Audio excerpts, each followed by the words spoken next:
Hello again, everyone. It is about 10 minutes after the New York Stock Exchange opening on Tuesday, November the 8th, 2022. I'm John Kosar from Asbury Research and Asbury Investment Management, and this is your Daily 5. These are currently my 5 most important charts data series and Asbury Research's own quantitative models that I believe will be the most influential to the U.S. stock market direction over the next several weeks and potentially through the end of this year and even into the beginning of 2023. So the last time I was with you a few weeks ago, we had talked about 3 pretty important things. We said that the S&P was testing a major support level at 3588. We talked about the VIX and how important that was in terms of near-term market direction. And we also said that our own Asbury 6 risk management model had turned back to positive as of October the 18th. So we're going to revisit some of those today. Let's begin by looking at the S&P 500. It's at a tactical decision point as we see it. And here is that chart. This chart goes back to July of this year. And a lot going on in this chart. Here's 3588. Let's begin here. This is that 3588 support level that we talked about. That was effectively where the low was back in June. So this 3588, which is about 6% underneath the market right now, that's the big level for those that are more strategic investors. For us, strategic is 1 to several quarters out. So this is kind of where you're leaning on, I think, if you're a longer term investor. Now let's look at the short term. We've got 3 tests of 3588, all in October 5th, 13th, and 21st. That is an inverse head and shoulders pattern. It targets 4025. You could see we had the breakout here during the last week of October, and then we got right up to this September 6th peak here at 3877. Tested it for 3, 4, 5 days, and then we came right back down and tested the breakout of that pattern on November the 3rd. Now we're trying to get back up above the 50-day moving average. That's at 37.99, and then the October 5th high here is 38.07. So to me, this is the most important tactical resistance level on the board right now. Let's just call it 3,800. If we start trading steadily above the 50-day moving average, that's going to turn the minor trend back to positive, and I think that will help us clear the way for a rise to 38.77, which is the September 6th low that we were unable to break, and maybe even take us up to 40.25, which is the target of the inverse head and shoulder. On the flip side of that, if we cannot get back above 3,800 and hold it, and we break down through 3,700, that's going to suggest to me that this bullish pattern is failing, and we're probably in for yet another retest of this 3588 area. So that's kind of how the chart is laying out here over the next few weeks.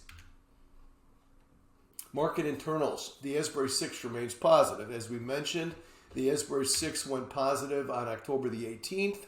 You can see it here. And we are up at a maximum of about 5%. We've backed off a little bit, but so far we've risen by 5% since the A6 flipped back to a positive reading. Let's just talk about the Asbury 6 for a moment. Those who know me from Asbury Research or Asbury Investment Management or have seen me around the internet know that Asbury 6 is our daily indication of what the internal health of the stock market is. I actually built the Asbury 6 probably 5-6 years ago because you really couldn't look at the S&P 500 and maybe volume on a day-to-day basis and really have any kind of a clear idea of what the health of the market is, what the condition of the market is, because the way that the market trades day-to-day has changed. We're up 70, 80 points one day, we're down 50 the next, we're up 30 overnight, And most of the volume that you're looking at is from algorithmic trading. That's the majority of the volume every day, and it can be really misleading. I think it forces traders and investors to do things that they don't want to do. It scares them out at the wrong time, and it sucks them in at the wrong time only to smash them down the next day. So we started backtesting my favorite tactical metrics that I've used throughout my career, and we came up with 6 that worked really well in terms of a check and balance for each other. There's only one of these 6, the rate of change in the S&P 500, pointing it to it now up on top, that is directly affected by the S&P 500. The other 5 are what I'd call secondary indicators, and we did this on purpose. I didn't want the S&P 500 dragging me around by the nose day after day as it goes up 50 and down 100 the next day. So we found other indicators that play nice together. They tend to offset each other. If one or two have a false signal, the other ones pick it up. So we've got relative performance of stocks versus high yield bonds. We've got investor asset flows. We've got corporate bond spreads, trading volume, and market breadth. Together, they let me know what the condition of the market is day to day, just like your doctor finds out what your condition is when you go in for your annual physical. He sits you up on the table and he checks your blood pressure, he checks your heart and lungs, he takes your pulse, he checks your reflexes. So he can tell a lot more by this little test than he can by looking at you walking through the door. And that's exactly what the Asbury 6 does. So right now, 5 of the 6 are green, positive is green, and 1 is red, and red is negative. These numbers that are inside these cells are the date that that particular constituent of the model turned either green, positive, or red, negative. So 5 or 6 are green. As long as 4 of 6 stay green, we have a positive reading, a bullish reading. This is a tactical tool. This is day to day to day. We're checking the market's temperature, so to speak. But right now, we are positive. Number 3, volatility. I mentioned volatility the last time I was with you a few weeks back, and I said that volatility needed to come in a little bit in order to fuel a rally.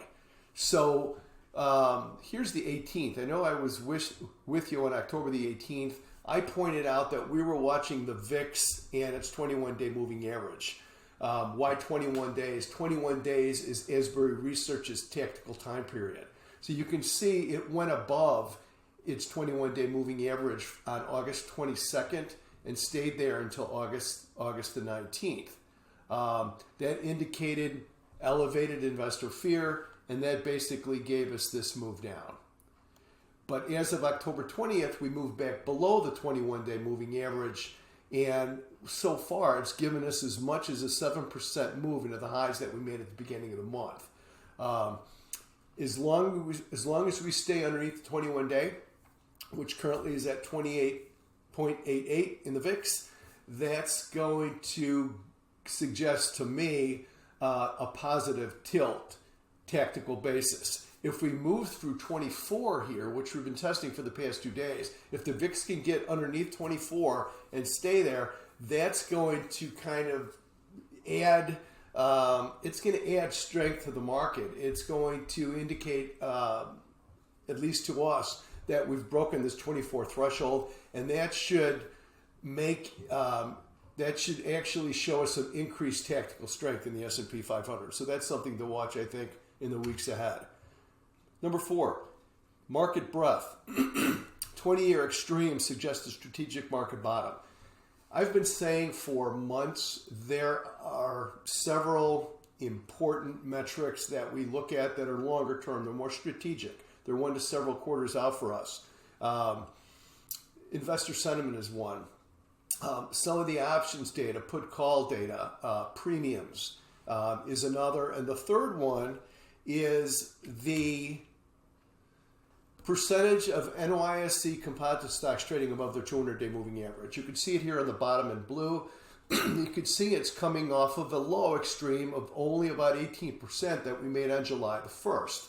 July the 1st was about 2 weeks after the June lows.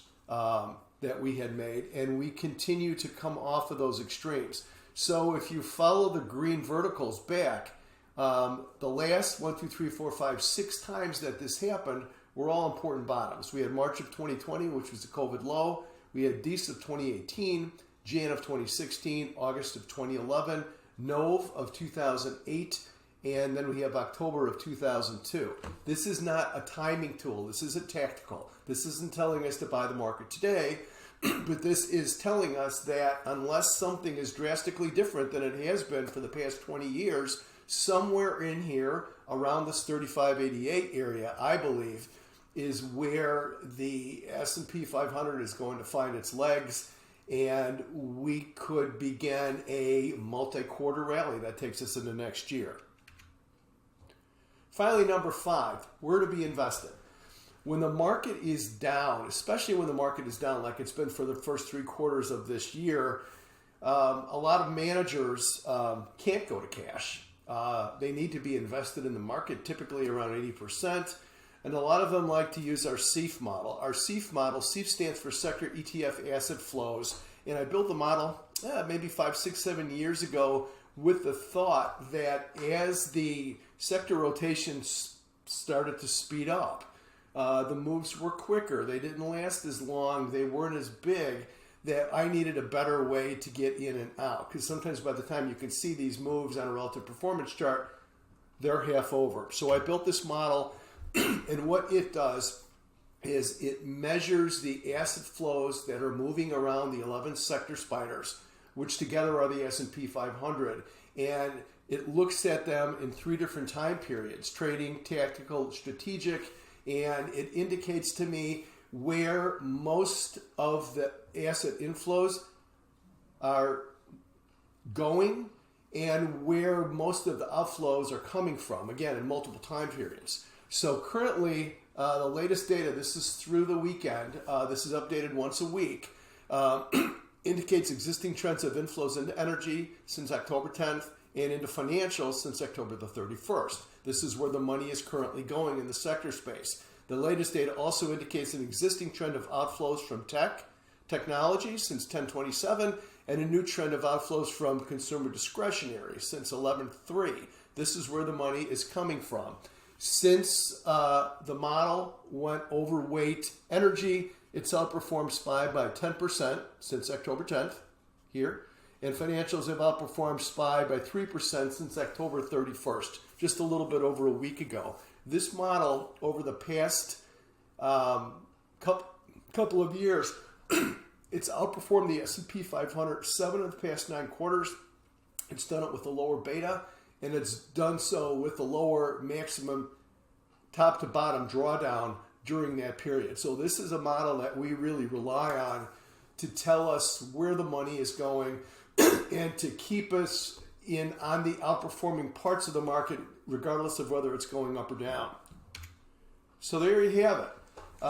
If you like our approach to markets and investing, I invite you to visit our website at asburyresearch.com to get more information about us. You could use the contact tab there to contact us and ask a question about what our services are and what we do. And finally, if you'd like to see more videos like this one, you could visit the Asbury Research channel on YouTube and subscribe there. Thanks for watching. We'll see you at the next one. Hey, Grayson Rose here with StockCharts. Thank you so much for watching. I hope you enjoyed that video. If you did, consider giving it a like down below, maybe leave us a comment, and if you're new to the channel, you can subscribe at the link up above. We're gonna bring you daily content from an incredible collection of technical analysts and financial experts.